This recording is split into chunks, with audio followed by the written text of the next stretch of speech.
Bonjour, pour cette nouvelle vidéo, j'ai choisi un endroit particulièrement paisible, au bord d'un petit ruisseau et d'une rivière qui est juste en dessous.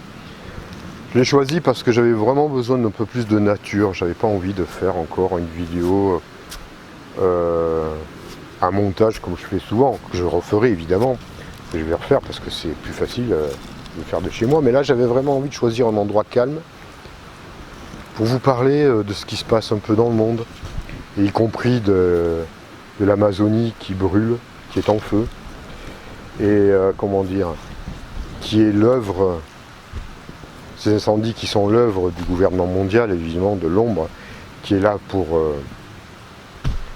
tout déstabiliser, hein, pour tout détruire évidemment, et également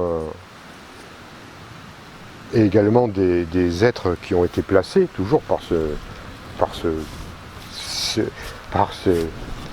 cette partie la plus sombre que l'humanité ait pu connaître, c'est-à-dire, vous savez, tous les blondinés, là, j'en ai déjà un peu parlé, là, en Angleterre, au Brésil, enfin, je ne sais pas si les blondinés celui-là, mais enfin, ils ont placé la crème de la crème, hein.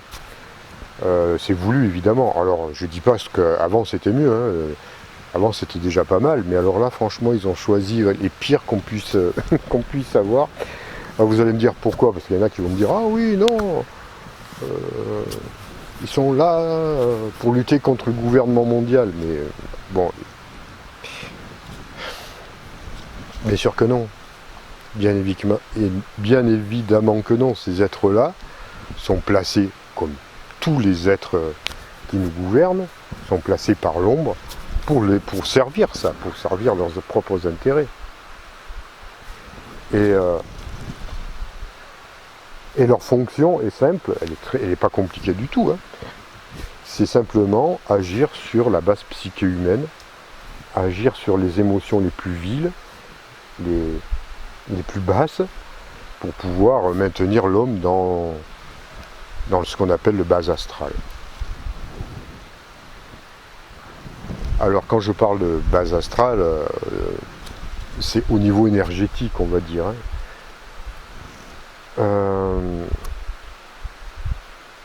Ils entretiennent, ils nourrissent vraiment les pensées les plus viles, les plus basses, les pensées de séparation, les pensées les émotions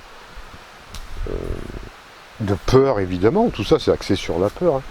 Donc, n'y voyez sûrement pas aucun être salvateur qui viendra vous sauver du monde, hein, que ce soit sur tous les continents, hein. Il n'y en a aucun quasiment qui est là pour vous sauver. Les seuls qui pourront vous sauver, c'est vous-même.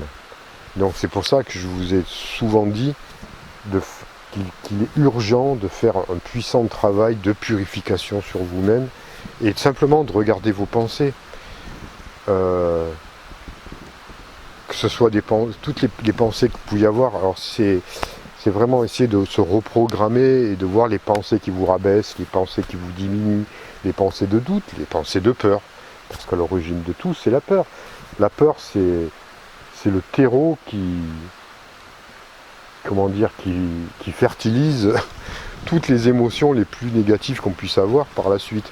Et le gouvernement mondial, les êtres de l'ombre s'en servent. Vous verrez, à la base de tout, c'est ça. Alors ça peut aller loin, hein. Ça peut aller même jusqu'à bouleverser votre vie personnelle, voire votre vie familiale, voire votre vie de couple. Je ne dis pas que c'est forcément toujours l'ombre qui est derrière, mais à y regarder bien, des fois vous pouvez vous rendre compte que quand même c'est savamment entretenu et l'ombre pousse véritablement à ce niveau-là pour nous déstabiliser, hein, quel que ce soit, hein. Évidemment, quand on commence un peu quelque part des fois à faire des vagues, à faire du remous, ils vont tout faire pour vous avoir, pour vous déstabiliser, pour vous casser. Donc regardez bien quand même qu'est-ce qui est de vous, qu'est-ce qui n'est pas de vous, et même si c'est de vous, si ce sont des émotions perturbatrices, ce qu'on appelle, essayez de les corriger, essayez de progresser à ce niveau-là.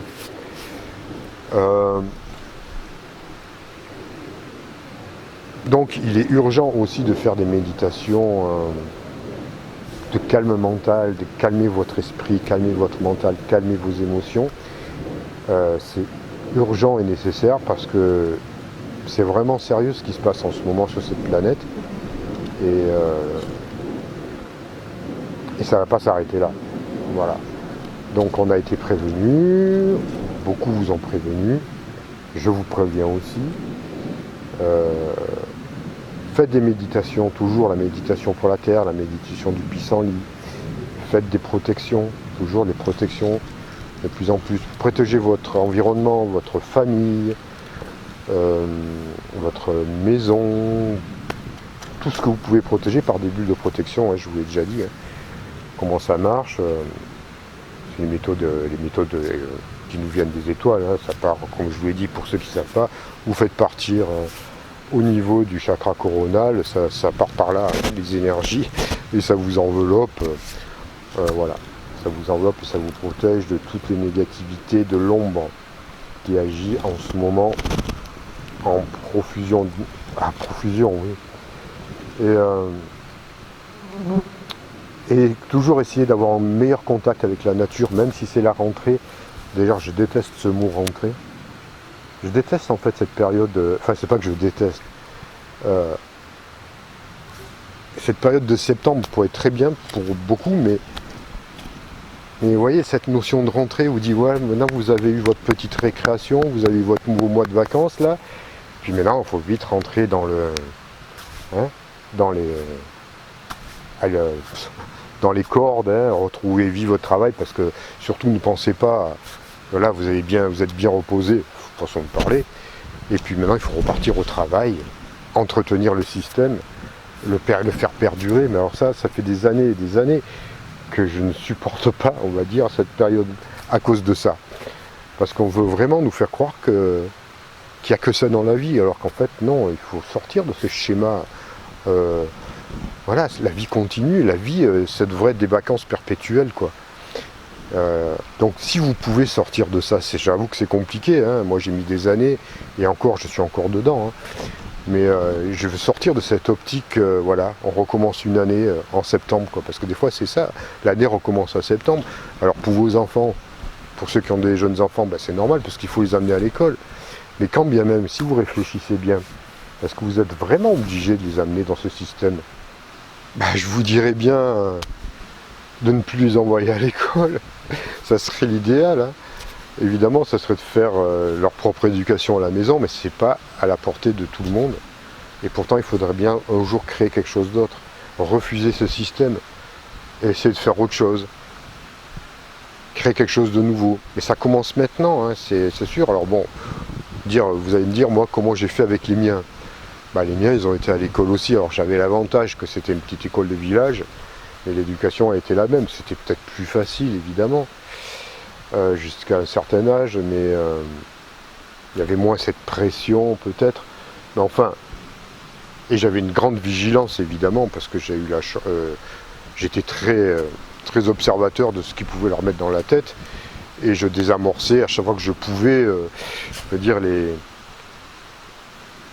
idées débiles qu'ils pouvaient leur mettre à l'école. Bon, après chacun peut faire comme il peut aussi à ce niveau-là. Mais c'est vrai qu'il faut trouver un système. Alors je ne dis pas avoir la solution, moi je ne l'ai pas, hein, j'en sais rien, c'est en commun, il faudra bien que ça s'arrête au jour. Hein, donc soyez quand même vigilants à ce que vous leur racontez à l'école. Si vous pouvez les changer d'école, les mettre dans des écoles alternatives, même si ça coûte, bon, pour ceux qui ont les moyens, ben faites-le. Si vous pouvez les garder à la maison, c'est bien aussi, mais d'un autre côté c'est pas bien, parce qu'ils ont besoin d'être sociabilisés aussi. Vous voyez, il y a beaucoup de... C'est compliqué, j'avoue que c'est pas facile, surtout, bon moi ça va, maintenant, personnellement ils sont grands, mais l'idée c'est déjà posé, c'est posé quand ils étaient petits pour moi, hein, parce que je ne voulais absolument pas qu'ils puissent vivre quelque chose comme ça. Malheureusement j'ai pas pu faire autrement, parce que j'avais pas les moyens, il n'y avait pas d'école comme je voulais, il n'y avait que des parcs pour enfants, les parcs, voilà. Montessori ou des choses comme ça, c'est ce qui est très bien. Bon, il n'y avait pas d'école particulière, et même si ça a amélioré, hein, parce qu'il y a encore beaucoup de choses à améliorer à ce niveau-là, au niveau de ces écoles-là, mais en fait c'est déjà pas mal. Ou alors, pour ceux qui peuvent vivre je sais pas, créer des micro-systèmes, des micro-villages, des éco-villages. C'est génial, faites-le si vous êtes jeune, profitez-en de votre jeunesse pour le faire aussi. Et puis pour ceux qui ne peuvent pas, soyez quand même vigilants. C'est compliqué parce que là, vous voyez, on va une fois de plus rentrer dans le système métro boulot dodo, hein, quelque part. Hein. Et pourtant, il faut que ça se casse, quoi. On ne sait jamais ce qui peut se passer. Ça peut vraiment tout changer du jour au lendemain. Hein. Mais on ne sait pas ce qui va se passer particulièrement. Mais il faut vraiment essayer d'arriver à faire en sorte que ça change, quoi. Essayez de trouver les solutions. Peut-être que vous en aurez. Peut-être qu'il y en a déjà d'entre vous qui ont trouvé des solutions. Vous réunir à plusieurs parents, puis faire une micro-école chez vous, dans la nature. Enfin, il y a des choses qui existent déjà, qui sont géniales. Hein, comme ce qu'il faisait Pierre Rabhi en Ardèche. Il avait créé déjà une micro-école hein, pour... c'est super ce qu'il pouvait faire. Voilà, c'est des petits... C'est des petits exemples, mais qui peuvent être intéressants, qu'il faut peut-être suivre et développer. Voilà, il faut bien commencer à casser, casser le système par un bout. Hein. Alors je pense que l'éducation, et surtout l'éducation de nos enfants, il faut vraiment penser à leur mettre, à leur donner des valeurs absolument nouvelles et de spiritualité. Ils attendent que ça, ces enfants, et puis ils vont même vous le demander. Hein. Ça c'est certain. Puis ils ont tellement changé leur niveau d'ADN qu'ils ont vraiment besoin de ça. Moi j'ai vu ma fille qui est grande maintenant, avec son frère. Donc moi j'ai eu l'opportunité, la chance de les mettre très souvent à l'époque dans des institutions bouddhistes tibétaines, où ils ont pu avoir une éducation à ce niveau-là, au niveau de la nature de l'esprit, de la méditation et des enseignements bouddhistes. Donc ça a pu vraiment les aider aussi, à un moment donné en tout cas. Donc ils ont gardé ça, ils ont grandi un peu avec ça, c'était un plus que je pouvais. Surtout quand ils rentraient à l'école, il y avait un peu ils pouvaient rééquilibrer la balance, je pense, en tout cas au niveau de ce qu'on pouvait leur mettre dans la tête et de ce qu'ils avaient appris ailleurs. Voilà, après, je sais pas. Après, ils ont grandi, puis ils font leur vie selon leur éducation, puis selon ce qu'ils ont compris de la vie, et puis ils font, voilà. Après, ils sont libres. Hein. Mais je pense que c'est déjà donner des bases spirituelles à vos enfants, quelles qu'elles soient. Hein. Ça peut être très très bon dès le départ. Alors, je parle de spiritualité, je parle pas de religion. Hein. Parce que personnellement, je considère pas les enseignements bouddhistes, en tout cas bouddhistes, quelle que soit leur école, comme une religion, parce que de toute façon, si on prend le terme religion, c'est quelque chose qui est relié à Dieu, et qui est dans des dogmes. Alors à l'époque, en tout cas en ce qui me concerne, le bouddhisme, pour ceux qui ont suivi, alors je suis plus dedans hein, maintenant, je suis passé à un autre niveau, mais le bouddhisme n'a pas de dogme et n'est pas une religion, c'est avant tout une spiritualité vivante. Donc ça m'allait, ça pouvait aller, il n'y avait pas de... On est libre dans le bouddhisme, c'est ça qui est bien, c'est que vous n'êtes pas obligé de croire, si ça ne vous plaît pas, vous rejetez tout. Et de la même façon que moi, j'insiste dans mes vidéos, surtout n'entrez pas dans un système de croyance vis-à-vis de tout ce que je peux dire. Si ça ne vous plaît pas, vous rejetez, et puis c'est aucun problème. Il y a d'autres personnes qui parlent de choses et qui pourront vous aussi vous convenir. Moi, je ne veux surtout pas qu'on rentre dans un système comme ça de croyance. Je ne suis jamais rentré moi, donc je veux pas y rentrer maintenant, quoi. En tout cas, vous y rentrez. Parce que vraiment, la croyance, c'est limitant. Vous voyez, ça vous bride. Quel que soit, quand on parle de croyance, que ce soit religieux ou même dans la spiritualité, quand on croit à quelque chose, c'est pas bon. Enfin, en tout cas, moi, personnellement, je me suis aperçu de ça. C'est que je ne crois en rien, moi. J'ai ou une certitude, ou j'en ai pas. Mais ce n'est pas... voilà. Je vais pas dire, je crois que... En plus, comment dire, c'est limitant et ça vous bride et ça vous empêche de penser par vous-même la croyance, croire en quelque chose. Enfin, C'est un concept à dépasser, c'est plus au niveau de la certitude, Une croyance n'est pas une certitude. Quand vous dites par exemple, je crois qu'on est vendredi, n'est pas de dire, c'est certain, je sais qu'on est vendredi, je crois qu'on est vendredi, aimer par exemple, c'est qu'un exemple, aimer quand même un doute. Vous voyez, je crois, mais j'ai un doute. Par contre, moi, si je vous dis qu'on est vendredi, ben, je vous dis, je suis certain qu'on est vendredi. Et moi, je pars plus sur de la certitude que sur une notion de croyance. C'est quelque chose qui est plus éprouvé, qui a été vécu. La croyance, elle est aveugle quelque part. Je crois, mais je crois en Dieu, par exemple, ne veut pas dire...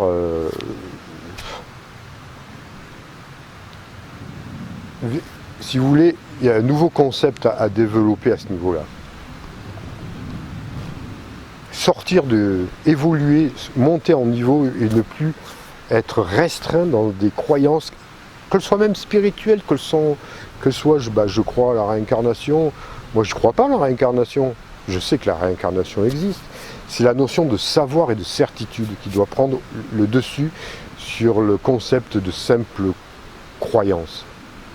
Bon, enfin, je reviendrai peut-être sur le sujet si j'ai pas été assez clair, mais ça va peut-être vous faire un peu réfléchir.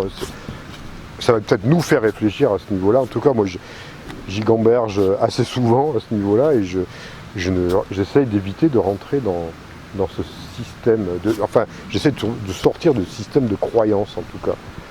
Et quand je m'analyse par rapport à ce qu'on appelle des phénomènes, je me rends compte que je ne suis pas je suis plus dans un concept de croyance, je suis dans un concept de savoir et d'être.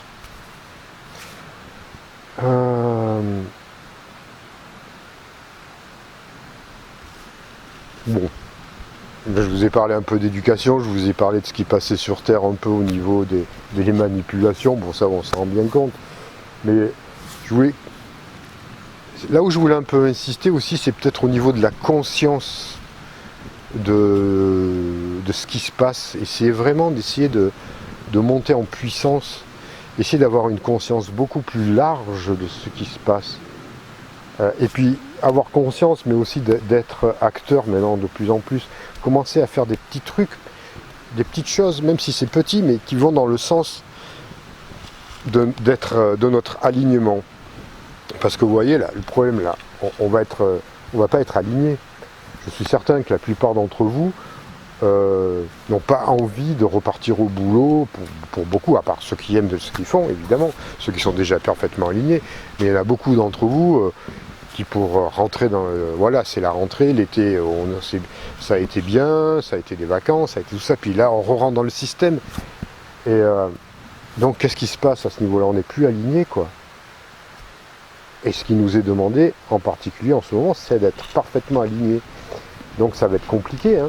Ça va être compliqué de vivre. Comment on va vivre ça? Comment vivre ça? On va être mal encore pour beaucoup, parce qu'on va faire des choses contre ce que notre âme nous réclame. Elle nous réclame vraiment une vie légère, elle nous réclame une vie heureuse, une vie apaisante. Et puis on va repartir dans le système qui nous oblige à faire ça, qui nous muselle bien, qui nous tient bien. Mais voilà, donc c'est toujours ça, ça fait des années, que je cherche aussi à sortir de là. J'y arrive petit à petit, évidemment.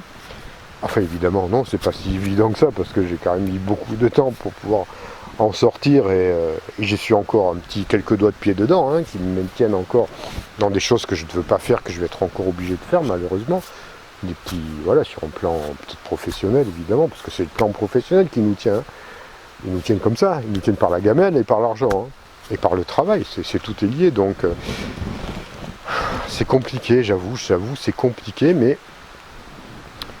si on arrive à être aligné, dire je ne veux plus de ça, et je demande à l'univers que ça fasse en sorte de m'apporter une vie qui soit en accord avec ce que mon âme me réclame, et c'est réalisable, et là vous changez tout. Non seulement vous allez être bien, remarquablement bien, et en plus vous faites tomber le système. terrible. Vous imaginez? Ça, ils sont pas d'accord, hein, là, tous ceux qui sont réunis, là, au G7, là, et compagnie, là. Ah non, ben non, ils veulent surtout pas qu'on sorte de ce système-là. Hein. Et par contre, on n'a pas le choix. On doit vivre. Alors moi, c'est sûr que tout ce qui est altermondialiste, tout ce qui est, voilà, tout ce qui est nouveau, tout ce qui est, voilà, il y a plein d'idées là. Moi, je regarde une youtubeuse une jeune youtubeuse que je trouve géniale avec son petit copain. Là. C'est vivre dans la forêt, je crois. Je sais plus comment elle s'appelle, une blonde qui est pas loin de chez moi, hein, et qui habite dans le Var, et qui a trouvé son mode de vie comme elle peut. Mais c'est génial ça. C'est un exemple absolument fabuleux ce qu'elle fait. Et voilà, vous n'êtes pas les seuls, elle n'est pas la seule, il y a plein d'autres personnes. Bon, c'est sûr, c'est plus facile quand on est jeune.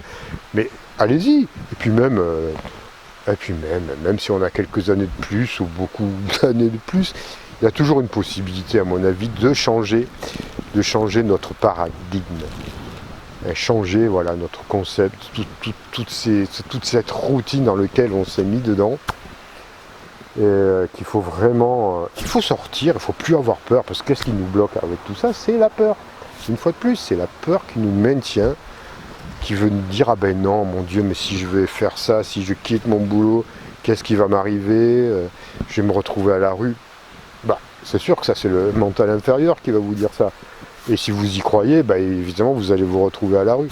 Je suis le premier à le comprendre, hein, parce que c'est pas évident, hein, toujours de se déconditionner après tant et tant d'années de travail, d'intoxication, de matraquage, de lavage de cerveau, pour qu'on déconnecte toutes ces choses et qu'on se reconnecte avec notre véritable nature, notre véritable source, qui est la paix, qui est la joie, qui est la liberté. Ben bon, il y a du travail, hein. Mais on peut y arriver, j'y travaille, hein, encore, on y travaillera peut-être ensemble, je vous donnerai peut-être les conseils enfin en tout cas les petites astuces que j'ai pu réaliser pour y arriver. Ça a mis du temps, mais j'y arrive encore, et croyez-moi, je pense que dans les 3 prochains mois, je vais faire en sorte d'y aller jusqu'au bout. J'y suis arrivé à 90%. Il me reste 10% qui me bloquent encore. Mais je vais travailler sur ça et je vous donnerai tous les conseils, parce que ça, c'est quelque chose que je compte vraiment partager. Si ça marche, franchement, je vous dirai comment faire. Hein. Trouver la solution. Et bon, bah, il y a une solution. Il y a toujours une solution. Voilà. Vous voyez, c'est un peu ce niveau-là que je compte... que j'avais envie de parler. Je sais pas si j'ai été bien clair, parce que je suis un peu... je suis dans la nature, et là la nature boum, elle m'apaise, mais elle m'endort carrément presque. Donc je dois faire des efforts de concentration un peu. Et en même temps, je dois jeter un œil sur Stini, parce que là, lui il est content, mais bon, ça va, il s'éloigne pas trop. Il adore la nature lui aussi. Hein. Et Stini, oui, il me prend des bouts de bois, ça va, c'est pas bien grave. Donc, ouais, ce que je voulais dire, est-ce que je suis clair? Parce que vous savez, vous me connaissez, j'ai toujours tendance à partir à droite, à gauche. J'ai l'esprit qui capte beaucoup d'idées, mais j'ai du mal à rester centré moi aussi. J'ai besoin d'un soin de recentrage, donc donc il va falloir que je m'en fasse faire un par des amis qui font des soins esséniens, parce que j'en donne beaucoup de soins de recentrage en ce moment, mais j'en reçois pas beaucoup. Et j'ai besoin de me recentrer, surtout à cette période-là où c'est la rentrée. On a vraiment besoin de garder le cap après des vacances fabuleuses, en tout cas qui ont été riches pour moi dans des endroits magnifiques, hein, puissamment chargés, comme était le Bugarache, et le Mont-Mézin, et Rennes, le Château, et tous ces endroits-là. Bon, après, moi j'habite une autre région, enfin, je crois que toutes les régions de France sont plus ou moins chargées. Enfin, en tout cas, certains endroits particulièrement. Et donc, ça a été quand même quelque chose qui m'a fait vraiment du bien à un moment donné où j'avais vraiment besoin de lâcher prise. Et en tout cas, de me retrouver. Voilà. Bon, je sais pas quoi vous dire de plus sur ce. Oui, je gardais, c'est ça. Hein. Au niveau de la conscience, de la vigilance, soyez vigilants. Vigilants sur ce qui vous arrive dans votre vie et ne laissez pas votre esprit être perturbé par tout un tas d'éléments. Voilà. Sur ce, je vous laisse. Je vous dis au revoir et puis je vous retrouverai très bientôt pour une nouvelle vidéo. N'oubliez pas de partager, de liker et de vous abonner si vous n'êtes pas abonné. A très bientôt.